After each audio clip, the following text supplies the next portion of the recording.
So now that you know how to execute trades, it's important that you know how to manage the trades that you've executed as well. There are two primary ways that I manage my trades. My favored way, and the way that I'm usually going to approach with, is stop loss trailing and scaling in. The other approach is taking partials. I'm not actually a fan of taking partials.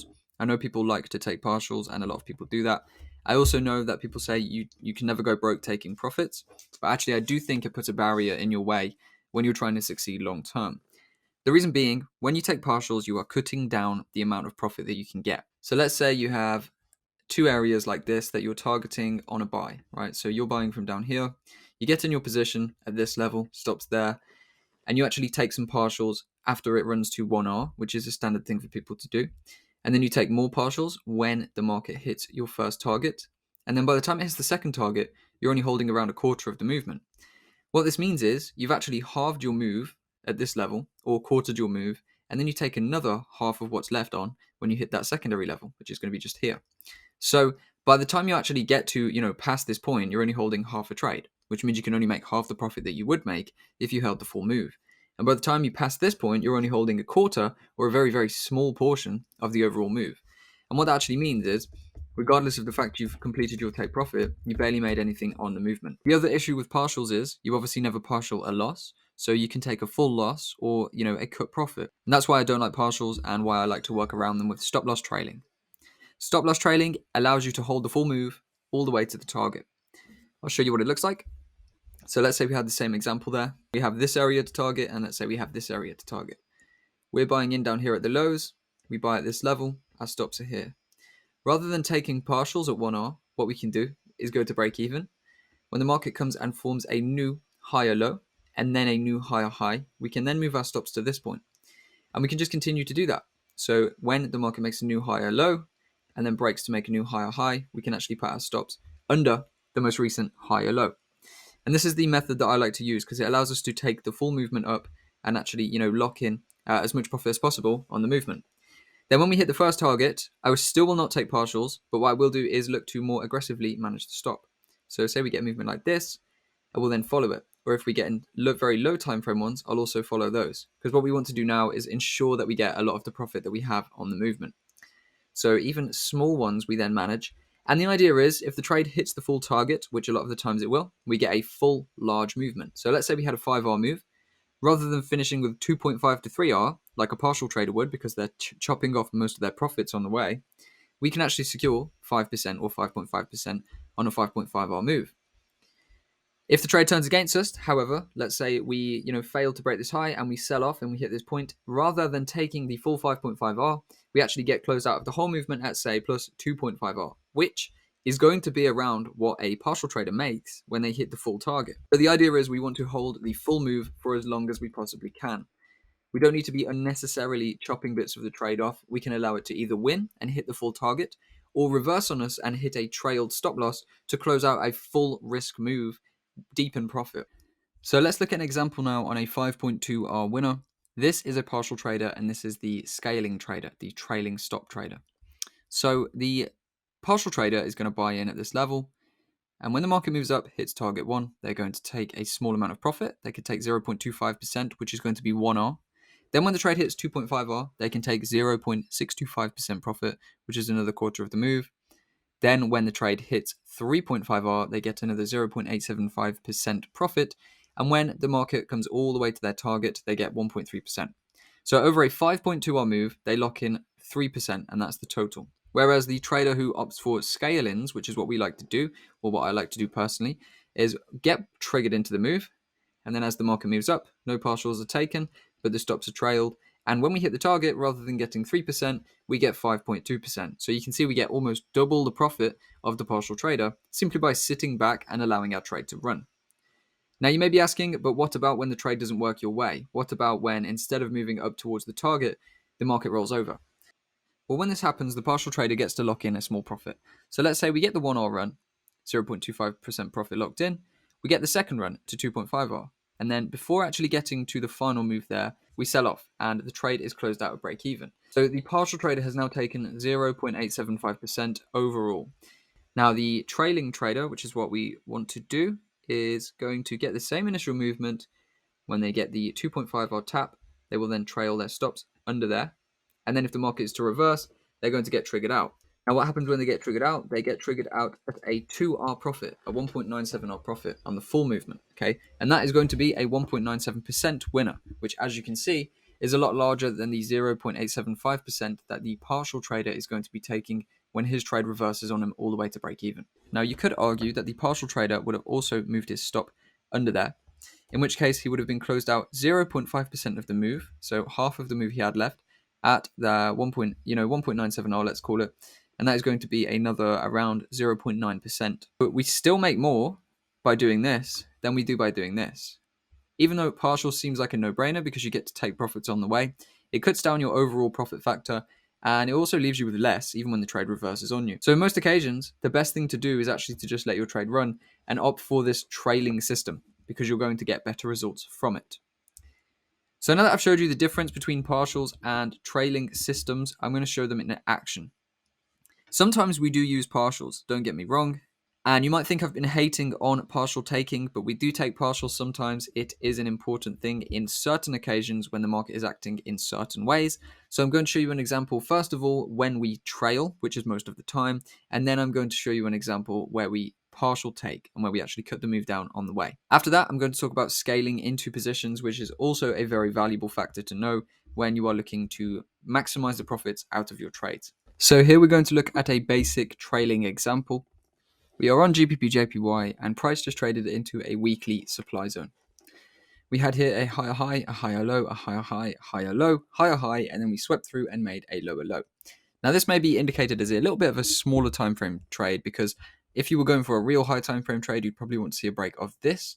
But for the intermediary time frames, 1 hour, 30 minute, 15 minute, and so on, there would be a nice solid execution from this supply point here.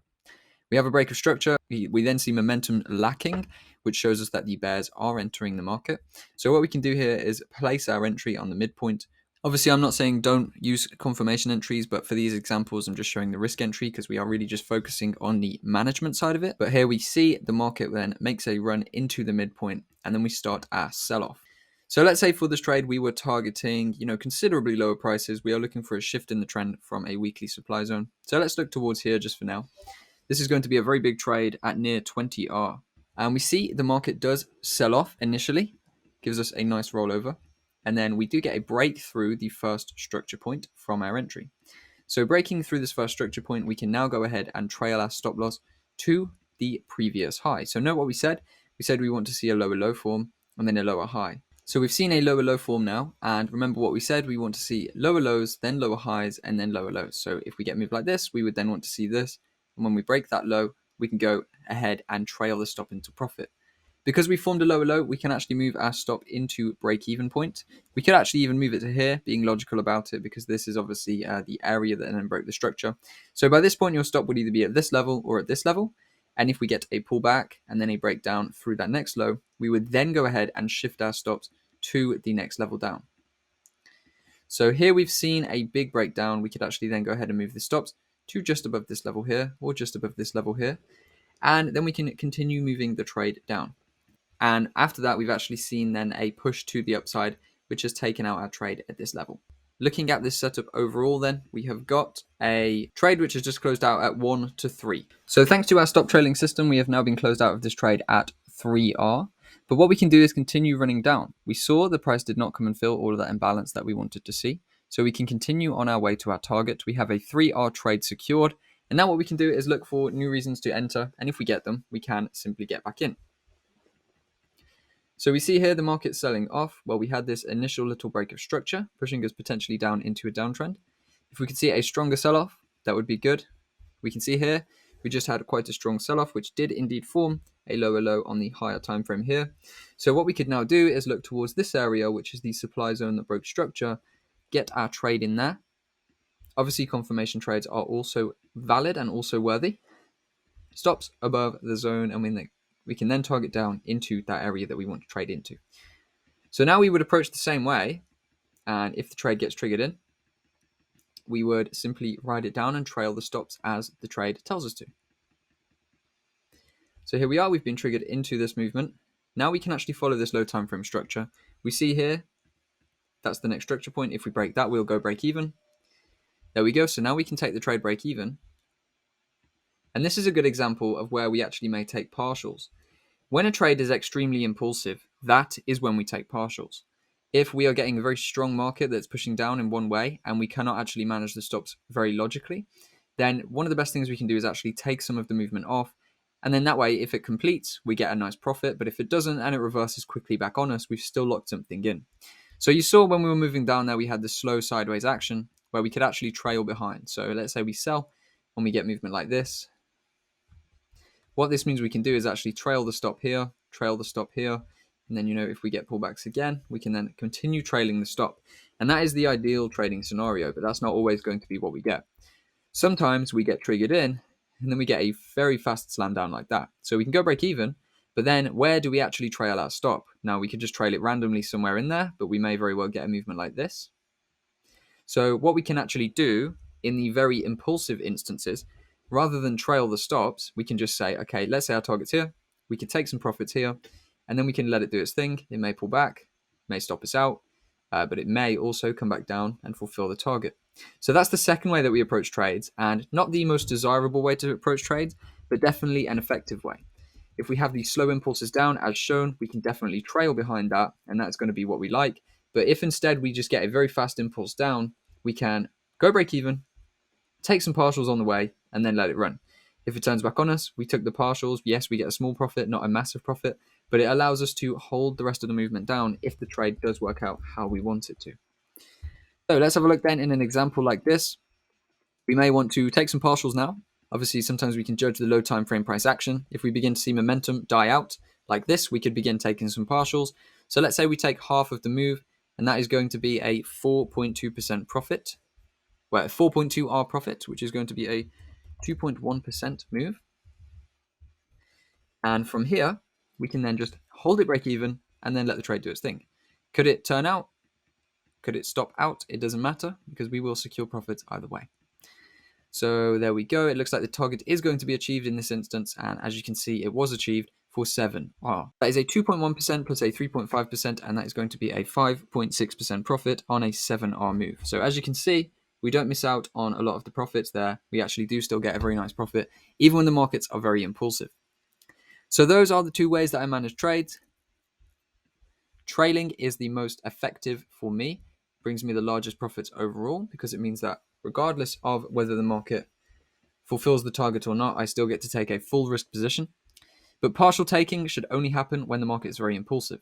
Now, the benefit of actually following this rule, where we only want to partial take when the market's very impulsive, is that normally means the market has made a very large drive towards our targets. So say our target's here, by the time we're taking partials, we're pretty far in.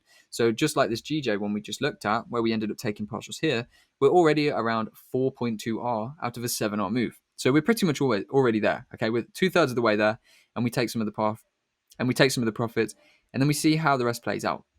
Obviously, this is not favorable, and sure, you could have just gone break even and held this out, but when we do have very impulsive market conditions like what we just saw, sometimes it's best to take a little bit of profit off the table because we do get rebounds, rebounds in the market where we get a big push down and then a big push back up.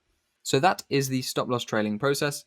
Now, the other thing is the scale-ins. You can actually scale into movements as the market runs down, and I'm going to show you how to do that now. With the trailing system, not only can we trail stop losses, but we can also scale in positions. So we get into our first position, and then when the market gives us opportunities to, we can scale into secondary positions. Now, after teaching this method to a few students, I've actually seen a student collect a 16R scale in, which means the initial move was 5R, 5 times your risk, but they caught a scale in at 16R. Now, that's just one of many, but I think to date, that is the biggest one that I've seen. So the potential is there, and I'm sure that you will also master this skill if you actually just watch this video. If you watch this video deeply, make some notes, backtest it, and then of course, come over to me in the community and I'll help you put it into action. So GBP/JPY, just to show an example here, we are on the 2-hour time frame, following on from what we were just talking about. The initial shorts from here, stopped out here in profit. The secondary shorts got on from this supply zone after we got a break of structure. So that's just something a little like this. We have that initial position on. But what we can do now is actually look to add to this position when the market tells us that that's a good thing to do. So the first thing we want to do is actually see a break of structure. We always want to see a break of structure to confirm a scale in because we need to make sure the trend is intact. So we would never scale in from this point if this low didn't break. Because what that tells us this actually could be is a lower low, lower high, but then a higher low and a higher high. So to scale in effectively, we always need to see the trend continue. What would signify that? A break of this low. So when we get a break of structure like this, we can begin identifying a potential place to put on some secondary shorts, okay? So what we've got here is this area in the highs, which was the zone that broke structure, and then there's also this area as well. But I would actually look towards this area because it's the zone that broke structure. I believe I've said that quite a few times already, but the zone that broke structure is often the one we want to focus on. So what I'm going to do here is go to the hourly time frame, just so we can get a more refined view of that supply area. Put the supply zone tool over that area there, the final candle before the impulse down, and also the zone that broke the structure. And what we could then do is go ahead and drop an order on this area. We're on the hourly, so we can go for the midpoint, and then we can stretch that out to our swing target. Now, just real quick, if we go back over to the 2 hour time frame, I'm just targeting this imbalanced demand zone. Okay, so this is an area that we could trade into, could potentially go further, but for example's sake, we will look at this one. Now that gives us a 22R potential winner here, which is absolutely huge, and potentially now another 13R position. I'm not saying you're always going to get massive risk reward.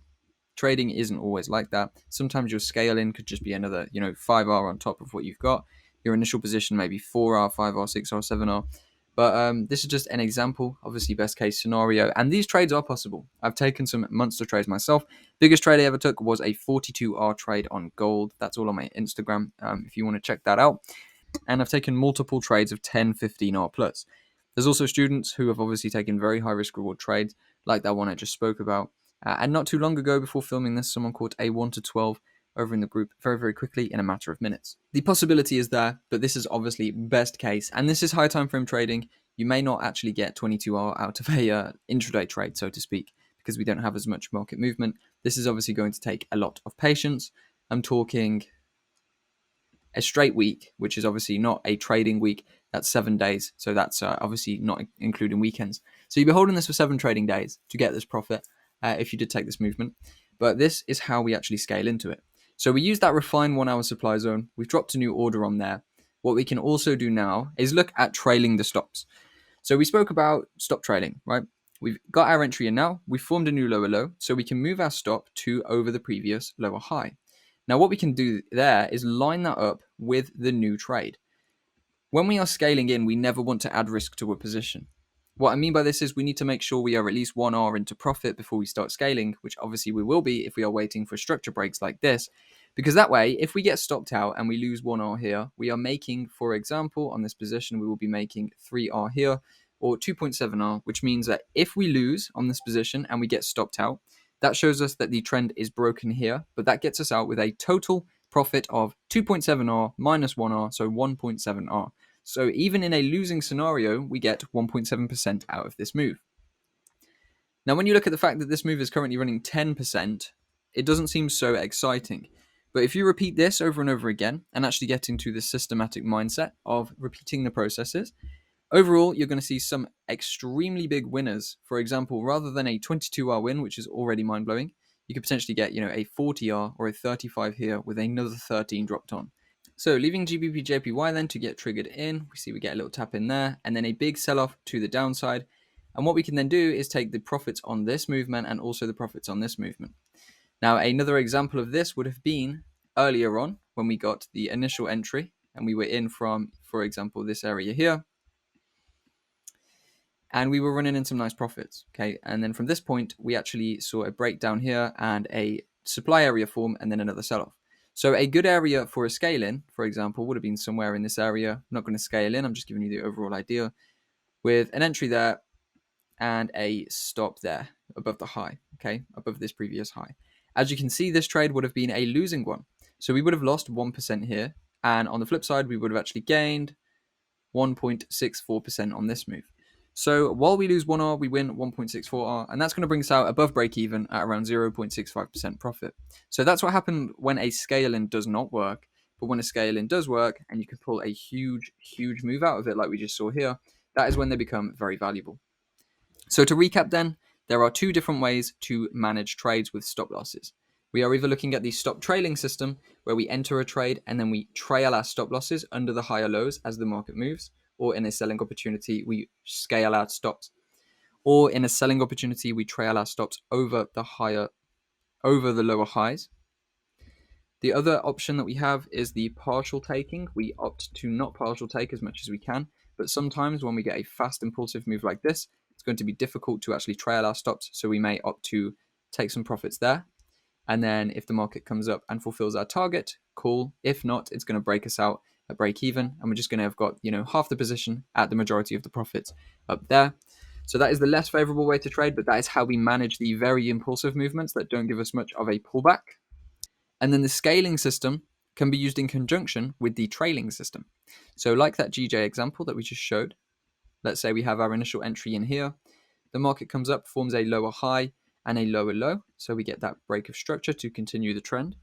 We can then move the stop loss from this position to here, and we can execute a new short order from this position. Okay. So now we have a second sell on if the market comes in and triggers it, which there we go. We get the second sell on, and the stop loss is here for both positions. And the stop loss is now just above that for both positions. That means if the market does push through and take us out there, we are still locking in around 3R on the way down, for example, versus the 1R that we lose for a total profit of 2R. And on the instances which it doesn't lose, and we actually get triggered in and the trade runs nicely, we turn a 1R risk move into a 2R risk move, which essentially means we could turn a 5R trade into a 10R trade without adding any risk. That is how we manage trades in terms of stop loss trailing, partial taking, and trade scale-ins.